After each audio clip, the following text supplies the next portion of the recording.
Good ஜாசிஸ் எல்லாருக்கும் வணக்கம். நான் தான் சஞ்சய் மற்றும் ஆதித்யா. ஸோ இன்னைக்கு வந்து ஹாரிஸால ஜாயின் பண்ண முடியல. ஸோ நெக்ஸ்ட் வீடியோ நாளில வந்து ஜாயின் பண்ணிப்போம். ஸோ இப்போ நம்ம என்ன பார்க்க போறோம் பாத்தீங்கன்னா, ஐயா பத்திக்கிச்சு இல்ல மேட்ச் நம்பர் 42. இன்னைக்கு யாருக்கும் பாத்தீங்கன்னா RCB versus Rajasthan Royal. So பெங்களூர்ல நடந்திருக்கு. ஸோ முதல் முறையாக பெங்களூர் வந்து அவங்க சொந்த கிரவுண்ட்ல வந்து ஆர்ஆரை பீட் பண்ணி ஜெயிச்சிருக்காங்க அப்படின்னே சொல்லலாம். ஸோ இதை பத்தி நம்ம சம்மரியாவும் சரி, பிளேயர் ஆஃப் த மேட்சும் சரி, பிளேயர் டு டெஸ்டாயும் சரி, ஸோ இதெல்லாம் யார் சொல்ல போறாங்கன்னு சொல்லிட்டு நம்ம ஆதி கிட்ட கேட்போம். ஆதி சொல்லுங்க. ஸோ ஆர்சிபி வந்து அந்த சின்னசாமி கர்ஸை பீட் பண்ணிட்டாங்க. 3 மேட்ச் தோத்து 4வது மேட்ச் வின் பண்ணியிருக்காங்க ஹோம்ல. இன்னைக்கு தோத்துருக்க வேண்டியதுதான், பட் ராஜஸ்தான்னால வின் பண்ணிட்டாங்கன்னு தோணுது எனக்கு. இப்போ மறுபடியும் ராஜஸ்தான் வந்து ஒரு சேஸை பாட்டில் பண்ணியிருக்காங்க. கையில இருந்த மேட்சை நழுவி விட்டுருக்காங்க. அதுக்கு காரணம் அவங்களோட லோவர் அண்ட் பேட்ஸ்மேன் தான். பட் ஃபர்ஸ்ட் நம்ம ஆர்சிபி கிட்ட வருவோம். ஒரு 200 ஸ்கோர் ஓகே. வந்து டாஸ் தோத்தாங்க. ஸோ எனக்கு தெரிஞ்சு அது டாஸ் முக்கியம் போல இந்த ஸ்டேடியம்ல. இது போக பேட்டிங் பார்த்தீங்கன்னா ஆக்சுவலாக வந்து 200 வந்து ஒரு பார் ஸ்கோர் தான். அது வந்து சேஸும் பண்ணலாம், டிஃபெண்டும் பண்ணலாம். அந்த டீமை பொறுத்து தான் இருக்கு. அப்படி ஒரு ஸ்கோர் தான் இருந்துச்சு. ஸோ பேட்டிங் பொறுத்தவரை இங்கே தேவ்தத் படிக்கல் தான் சூப்பராக இருந்தார். வந்து என்ன சொல்றது, திரும்பி வந்து அந்த அவர் ஒரு பெஸ்ட் ஃபார்ம் பிடிச்சிட்டாரு. அவர் டெபியூ சீசன்ல சூப்பராக ஆடினாரு ஆர்சிபிக்கு. அப்புறம் பார்த்தீங்கன்னா ஃபார்ம்ல இல்லை, லைக் அவ்வளோ சூப்பராக இம்ப்ரெசிவெலாம் ஆடல. ராஜஸ்தான் போனாரு, அங்கேயும் சுமார் தான் ஆடினாரு. அப்புறம் வந்து ஒரு லாஸ்ட் ரீசெண்டா 3 மேட்ச் ஆர்சிபிக்கு சூப்பரா ஆடிட்டு இருந்தாரு. இன்னைக்கும் சூப்பரா ஆடினாரு. அவரும் விராட் கோலியும் சேர்ந்து ஒரு நல்ல பார்ட்னர்ஷிப் போட்டாங்க இன்னைக்கு. அது வந்து ரொம்ப ஹெல்ப்ஃபுல்லா இருந்துச்சு ஆர்சிபிக்கு. ஸோ சூப்பரான ஒரு டாப் ஆர்டர் ஸ்டார்ட்னு சொல்லணும். அண்ட் அஃப்கோர்ஸ் லோவர் ஆர்டர் பேட்ஸ்மேன்லாம் கொஞ்சம் கொஞ்சமாக கான்ட்ரிபியூட் பண்ணாங்க. ஸோ எந்த ஒரு வழியாக ஒரு 200 அடிச்சுட்டாங்க. ஸோ வந்து ஒரு அதான் சொன்ன மாதிரி பார் ஸ்கோர் தான் இருந்துச்சு. பவுலிங்ல டிஃபெண்ட் பண்ணுவாங்கன்னா ஆர்சிபி தான். என்ன சொல்றது, ஒரு டவுட்ஃபுல்லாக தான் இருந்துச்சு. ஏன்னா வந்து ராஜஸ்தான் வந்து ஸ்டார்ட் அகைன் ஒன்ஸ் அகைன் சூப்பரான ஸ்டார்ட். ஜெய்ஸ்வால் வந்து எல்லாத்தையும் சுத்தினே இருந்தாரு. எது யாரையும் பார்க்கல. யாரு போட்டாங்களும் சரி சுத்துறாரு. பால் கூட பார்க்கல, சுத்துறாரு. சூப்பரா இருந்தாரு. செம்ம ஃபாஸ்டா 50 தான் அடிக்கல, மற்றபடி பயங்கரமான நாக்காது. கூட சூரியவன்சி கூட அவரும் அடிக்க ட்ரை பண்ணாரு. ஸோ ஸ்டார்டிங்ல அந்த பவர் பிளேல நல்லாவே பண்ணாங்க. அப்புறமும் கொஞ்சம் கொஞ்சமா அடிச்சாங்க. நிதிஷ் நல்லா வந்தாரு, ஏதோ பெருசா போல. பட் ஏதோ ரன்னு தேடிச்சு வந்துச்சு. பட் ஒன்ஸ் அகெயின் இன்னைக்கும் கல்பிரிட் வந்து ஹெட்மயர் தான். ரொம்ப ஒர்ஸ்டான ஒரு பர்ஃபார்மன்ஸ் தான். 3 மேட்சா பாட்டில் பண்ணி கிடைச்சிஸ். அவர் அடிக்காதனால தான் 3 மேட்ச் தோத்தாங்க. அவரும் ஜுரேலும் சேர்ந்து அந்த ரன் ரேட்டே கம்மியாச்சு. அடிக்கவே ட்ரை பண்ணல. ஒரு அந்த மொமெண்டம் இல்லாதனாலவே கவுந்துடுச்சு மேட்ச். அஃப்கோர்ஸ் இந்த சைடு வந்து ஆர்சிபி பவுலர்ஸ், முக்கியமாக கிருணால் பாண்டியாவும் ஏசல்வுட் தான் செமையா போட்டாங்க. ஏசல்வுட் ஒரு ஓவர்லேயே மேட்ச் வந்து முடிச்சு விட்டாருன்னு நினைக்கிறேன். ஒரே ஓவர்லேயே முடிச்சிட்டாரு. செமையா போட்டார் அவர். அவர் மீண்டும் மீண்டும் ஆர்சிபியை காப்பாத்திட்டு இருக்காரு. போன வருஷம் ஃபேஃப் காப்பாத்தின மாதிரி இந்த வருஷம் ஏசல்வுட் காப்பாத்திட்டு இருக்காரு ஆர்சிபியை. ஸோ சரியான போலிங்க. இது போக வந்து அந்த யூனிட்டே நல்லா போட்டுச்சு. கிருணால் பாண்டியா நல்லா போட்டாரு. யஷ்தால் கூட ஓகே ஓரளவு போட்டாரு. புவனேஸ்வர் குமார் தான் கொஞ்சம் எக்ஸ்பென்சிவா இருந்தாரு இன்னைக்கு. மற்றபடி அந்த முக்கியமான டைம்ல விக்கெட் எடுத்ததுனால அவங்க வின் பண்ணிட்டாங்க, அதான் சொல்லணும். பட் அகெயின் வந்து ஆர்சிபி சொன்ன மாதிரி தான், இன்னைக்கு அவங்க ஒரு மாதிரி கான்ஃபிடண்டா இருக்காங்க இந்த சீசன். லைக் என்ன ஆனாலும் அதை வந்து ரொம்ப ப்ரெஷர் எடுத்துக்காம சோக் ஆகாம இருக்காங்க. அதுவே வந்து ஒரு பெரிய விக்டரி தான் ஆர்சிபிக்கு. நீங்க சூப்பராக விளாண்டாங்க. பார்ப்போம், இன்னும் 4 மேட்ச் இருக்கு. பிளே ஆஃப் போறாங்களா இல்லையான்னு பார்ப்போம். ராஜஸ்தான் அவள் தான் காலி, சொல்றதுக்கு ஒன்றும் இல்லை. அடுத்த சீசன் வருவாங்க. நீங்களும் வாங்க, சிஎஸ்கே சேர்ந்து வாங்க, என்னது பார்ப்போம். ஓகே. ஓகே அவ்வளோதானா சொன்ன மாதிரி? அவ்வளோதான். ஓகே, நான் வந்து என்ன சொல்ல போறேன்னு பாத்தீங்கன்னா,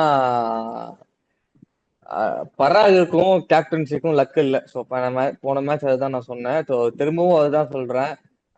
இவரோட கேப்டன்சில வந்து லக் இல்ல. ஏன்னா ஏன் சொல்றேன்னா, 2 மேட்ச் சஞ்சு சாம்சங் போனா அதுல அட்லீஸ்ட் ஒரு வின்னாச்சும் பண்ணாங்க. ஸோ இவர் இவ்வளவு மேட்சுமே பண்ணியுமே ஒரு விக்டரி கூட கொண்டு வரல அப்படின்னா வந்து அங்க கேப்டன்ஷிப்ல தான் ஃபால்ட் இருக்கு அப்படிங்கிற மாதிரி நீங்க சொல்லுவேன். ஸோ லீடர்ஷிப்ங்கிறது ரொம்ப முக்கியம். ஸோ அங்கங்க எப்படி எப்படி ஓவர் தர்றது, எப்படி எப்படி ஸ்வாப் பண்றது, ஃபீல்ட் செட்டப்ல இருந்து எல்லாமே அது பெரிய பொறுப்பு. It's not easy. ஸோ சப்பையா நினைச்சிட்டு கையில எப்படி கொடுத்தாங்கிறது எனக்கு தெரியல. டெஸ்ட் தான் ஃபர்ஸ்ட் சொன்னாங்க 2 மேட்ச்னு, அப்பயே சரியா வரல. அப்ப இப்ப இன்னுமே கண்டினியூ ஆயிட்டு இருக்கு. ஸோ அதுவே பெரிய மைனஸ் பாயிண்டா நான் பாக்குறேன் ஆர்ஆர்ல. அண்ட் கையில ஜெயிக்க வேண்டிய மேட்சை எப்படி மத்த டீம் கிட்ட கொடுக்கணும்னு சொல்லிட்டு ஒரு பெரிய எக்ஸாம்பிளா வந்து ஆர்ஆர் அதுலதான் ஸ்பெஷலிஸ்ட் போல. ஸோ இன்னைக்கு வந்து செம்ம ஈஸியான மேட்ச் தான் நான் சொல்லுவேன். ஏன்னா ஓப்பனிங் நல்ல ஒரு பூஸ்டப்பான ஓப்பனிங், ஜெய்ஸ்வால்லாம் நீ குறைய சொல்ல முடியாது. ஸோ கிட்டத்தட்ட பார்த்தீங்கன்னா 8 ஓவர்ஸ்க்கு வந்து செமையா போச்சு ரன்னு. ஒன் சைடு கிட்டத்தட்ட ஈஸியா ப்ரெஷரே இல்லாத மாதிரி கொண்டு போயிட்டான் அவன். நடுவில் வந்த பேட்ஸ்மேன்ஸ் எல்லாம் வந்து ஸ்லோ ஆகி பால்ல டாட் வைக்க திருப்பி ப்ரெஷர் பில்ட் ஆகி விக்கெட்ஸ் போனோடனே இவங்க சைடு திருப்பி போயிடுச்சு. ஸோ அதுல முக்கியமான ஹெட்மேர் ஹெட்மேர் தான் ஹிட்டருங்கிற ரோலை மறந்துட்டு ஏதோ ஒன் டே மேட்ச் ஆடுறேங்கிற பேர்ல தட்டிட்டு இருக்காரு 1-2 1-2ன்னு. அங்க போயிட்டு பேட்டிங்கே வரல. அதுதான் நான் என்ன சொல்றேன், 3 மேட்ச் 4 மேட்ச் பார்க்கலாம். இவருக்கு நிறைய சான்ஸ் கொடுத்துட்டு இருக்காங்க. இவர் ப்ரூவ் பண்ணாத அப்போ வந்து வேற யாருக்காவது ஸ்வாப் பண்ணி சான்ஸ் தரலாமே, அங்க அத்தனை பேர் உட்காந்துருக்காங்களே அப்படிங்கிற மாதிரி எனக்கு தோணுச்சு. பேக் ஸ்விங்கும் இல்ல, சுத்தவும் இல்ல. இன்னைக்கு பாத்தீங்கன்னா ஷார்ட்டே போல, எல்லாத்தையுமே கீழே கீழே அடிச்சிட்டு இருக்காரு. அண்ட் அவுட் ஆன பாலுமே பாத்தீங்கன்னா ஷார்ட் போய் அவுட் ஆகல, கன்றாவியான ஒரு ஷார்ட் அடிக்க போயிட்டு எட்ஜ் வாங்கி இன்சைட் எட்ஜ் வாங்கி போகுது. எப்ப டெத் ஓவர்ல, ஸோ ஃபர்ஸ்ட் 6 ஓவர்ல ஸ்விங் ஆகி அவுட் ஆகுறது ஓகே ஃபைன். டெத் ஓவர்ல வந்து எட்ஜ் வாங்கி அவுட் ஆகுனா அது அதோட கேவலம் எதுவுமே இல்லை. அண்ட் தயவு செஞ்சு ஹிட்மேரை நம்பி ஹிட்டர்னு சொல்லிட்டு சொல்லாதீங்க. அவர் தூக்கி வேற ஏதாவது பண்ணுங்க, அதுதான் நான் சொல்லணும். அங்க வந்து இன்னும் ஜூரேல் ஜுரேல் வந்து கொஞ்சம் பால் சாப்பிட்டாலும் இன்னைக்கு ஏதோ ட்ரை பண்ணாருன்னே சொல்லலாம். ஸோ கொஞ்சம் கொஞ்சம் சிக்ஸஸ் ஹிட்டிங்லாம் விட்டாரு. ஸோ அந்த ஷாட்ஸுமே வந்து ஹிட்மேர் கிட்ட இல்லை அப்படின்னே நான் சொல்லுவேன் 2 பேர்கிட்டயும். அண்ட் அதுதான் நிதிஷ் ராணாவும் இன்னைக்கு இவங்களோட சேர்ந்து பால் சாப்பிட ஆரம்பிச்சிட்டாரு. ஸோ அவரோட இன்னிங்ஸ் இல்லை இது, அப்படிதான் சொல்லுவேன். அண்ட் ஆர்சிபி கிட்ட வர வரைக்கும் ஸ்டார்டிங் சால்ட் வந்து பயங்கரமா பால் சாப்பிட்டு கொஞ்சம் அவரோட இன்னிங்ஸே இல்லை, திணறாரு பயங்கரமா. அண்ட் நீ சொன்ன மாதிரி படிக்கல் தான் வந்து அங்க சரியான பூஸ்டப் பண்ணிட்டு போயிட்டாரு. 50 ரன் அடிச்சாலுமே 23 பால்ஸ் தான் நான் எடுத்துப்பேன் அப்படின்னு சொல்லிட்டு அந்த 27 பால்ஸுமே 50 அடிச்சுட்டு அவர் பாட்டுக்கு போயிட்டாரு. கோலி வந்து அதுக்கு ஏத்த மாதிரி அடாப்ட் ஆகி எங்க அடிக்கணுமோ அடிச்சுட்டு, எங்க சிங்கிள் தட்டணுமோ சிங்கிள் தட்டிட்டு அவரோட யூஸ்வல் இன்னிங்ஸ் வந்து ஆட்ட அவர் போயிட்டாரு. ஸோ அதுதான் வந்து ஆர்சிபி கிட்ட சொல்லணும். And Bhuvneshwar Kumar expensive. இங்க நான் என்ன சொல்ல வரேன்னு பாத்தீங்கன்னா, புவி வந்து மீடியம் பேஸ், அவர் வந்து பேஸ் கிடையாது அவர்கிட்ட. அவர் வந்து ஸ்விங் வச்சுதான் வந்து விக்கெட்ஸா இருக்கட்டும் டாட்டா இருக்கட்டும் வைப்பாரு. ஸோ அவர் தூக்கிட்டு போயிட்டு அங்க டெத்துல போட சொல்றது அது சரியான கிளிக்காங்கிறது எனக்கு தெரியல. அவர் வந்து ஸ்டார்டிங்கே முடிச்சிடணும், எப்பயுமே ஸ்டார்டிங்கே முடிச்சு உட்கார வச்சிடணும், அப்பதான் வந்து அது கரெக்டா இருக்கும். ஸோ பின்னாடி யூஸ் பண்ணது அது ஒரு தப்பான இதுவா நான் பாக்குறேன். ஏன்னா அதனாலதான் இவ்வளவு தூரம் மேட்ச் கொண்டு போச்சு. ஓகே, ஹேசல்வுட்டுங்கிற ஒரு ஸ்டார் பவுலர் இன்னைக்கு வந்து கிளிக் ஆயிட்டாரு.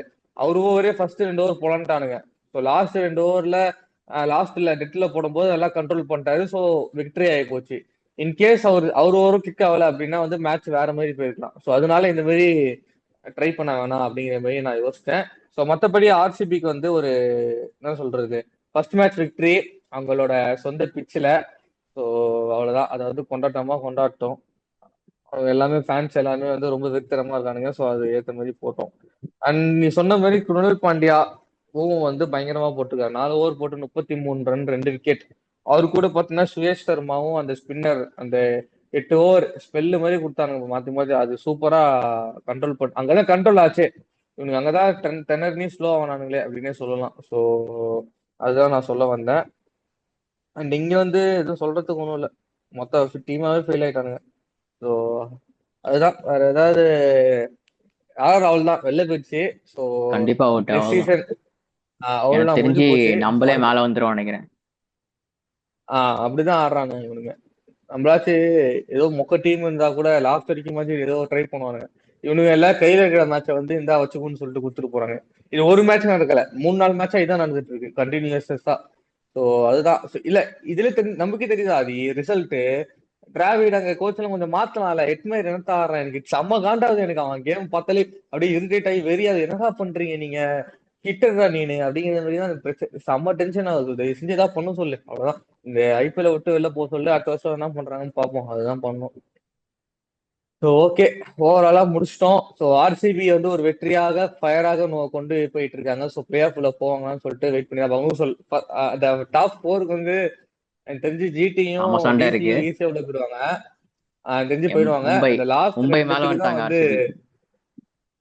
அதான் ஒரு மேட்ச் எக்ஸ்ட்ரா ஆடுறாங்க. ஸோ மும்பை திருப்பி அடுத்த மேட்ச் அடிச்சுட்டு மேல வருவாங்க. ஸோ அதான் நீ சொன்ன மாதிரி அந்த 3 3 அண்ட் 4க்கு வந்து பயங்கரமான ஒரு போட்டி இருக்கும்னு நினைக்கிறேன். அதுதான் வெயிட் பண்ணி பார்ப்போம். ஸோ மீண்டும் ஆர்சிபி இந்த வின்னிங் ஸ்ட்ரீக் இந்த ஹோம் கிரவுண்ட் கண்டினியூ பண்ணுவாங்களா இல்ல தோப்பாங்களான்னு சொல்லிட்டு நம்ம வெயிட் பண்ணி தான் பார்க்கணும். ஸோ இல்ல டைம் ஹோம்ல ஆச்சு வின் நாங்கள் பண்ணிட்டு கிடையாது. அவே தோத்துருவாங்களா?